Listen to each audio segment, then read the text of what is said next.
नमस्कार मित्रों, आज हम चर्चा करते हैं ईमानदारी और बेईमानी की।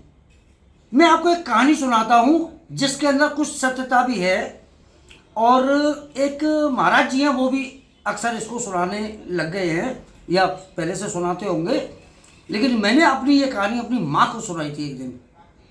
तो मेरी माँ ने जब इस कहानी को सुना तो उसको थोड़ा सा लगा कि इस कहानी में सत्यता है।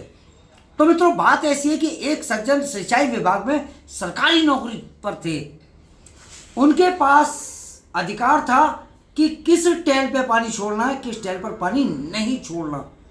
जिस तरीके से इस तरीके से 4 टैल जा रही हैं, इसका पानी ब्रेक करने के लिए एक किसान ने 10,000 रुपये रिश्वत दी कि आप इस 3 नंबर वाली टैल पे, जैसे नंबर पढ़ रहे थे, 3 नंबर वाली टैल पर 15 दिन के लिए पानी ना छोड़ें, ये 10,000 रुपये मुझसे ले लीजिए आप। उन सज्जन ने क्या किया,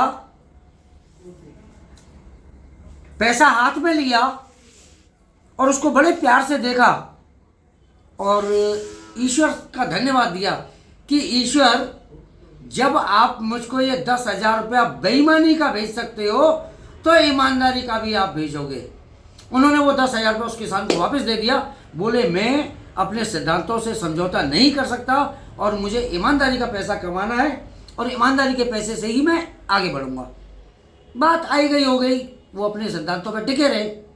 एक बार वो सफ़र कर रहे थे, सफ़र करते समय जब वो वापस आ रहे थे तो उनके पड़ोस में बैठा हुआ जो व्यक्ति था वो जल्दबाजी में अपने उतरने वाले स्थल पर उतर गया और उसकी अटैची उसी गाड़ी के अंदर, ट्रेन के अंदर रह गई। अब इन सज्जन ने देखा, इधर उधर पूछा कि अटैची किसकी है, किसी ने भी हामी नहीं भरी। तो उन सज्जन ने उस अटैची को खोला। खोलने के बाद उनके एकदम से होश उड़ गए। उसके अंदर हीरे, मतलब हीरे का कच्चा माल, मतलब कच्चे बने हुए हीरे, कुछ हीरे तैयार, कुछ डायरी, पेपर वगैरह सब उसके अंदर मौजूद था। उन्होंने अटैची को बंद किया और अटैची को अपने घर ले आए। अटैची को अपने घर ले आए। फिर उसके बाद में उन्होंने फ़ोन किया उस सज्जन को जिसकी वो अटैची थी कि आपकी अटैची फला गाड़ी में रह गई थी, ट्रेन में, मैं भी उसमें सफ़र कर रहा था, मेरा निवास स्थान यहाँ पर है, मेरा कॉन्टैक्ट नंबर ये है, आप मुझसे संपर्क करके मेरे यहाँ आइए और अपनी अमानत मुझसे ले जाइए। वो पिता पुत्र आए, उन्होंने अटैची खोल के देखी। अटैची खोल के देखने के बाद में उन्होंने एक लिफाफे के अंदर, उनको बिना बताए एक लिफाफे के अंदर कुछ पैसा रखा और उनको उनके चरणों में रखे। बोले कि आपने हमारा सामान हमको वापस दिया है, ये हम आपको पुष्प अर्पित कर रहे हैं, कृपया आप इनकार ना करें। तो मित्रों, मालूम है क्या हुआ?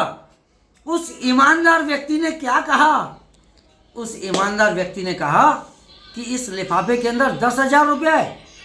तो पिता पुत्र दोनों चकित रह गए कि साहब, आपको कैसे पता चला कि इस लिफाफे के अंदर 10,000 रुपया है?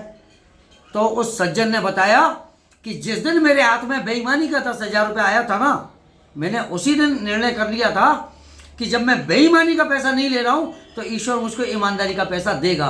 और 10,000 मैंने बेईमानी का वापस किया था, तो इसलिए ईमानदारी का मेरे पास 10,000 ही आना था, ना उससे कम ना उससे ज़्यादा। इस कहानी से आपको क्या सबक लेना चाहिए? जो हमारे भाग्य में है वो चलकर आएगा और जो हमारे भाग्य में नहीं है वो आकर भी चला जाएगा। तो मित्रों, ईमानदारी को पकड़ लो अपने इष्ट पर, अपने गुरु पर, और जिन लोगों ने आपको अच्छी शिक्षा दी है उन पर भरोसा बना के रखो। आपको ईमानदारी से रास्ता मिलेगा ही मिलेगा, तरक्की आपकी होगी ही होगी। जय हिंद, जय भारत।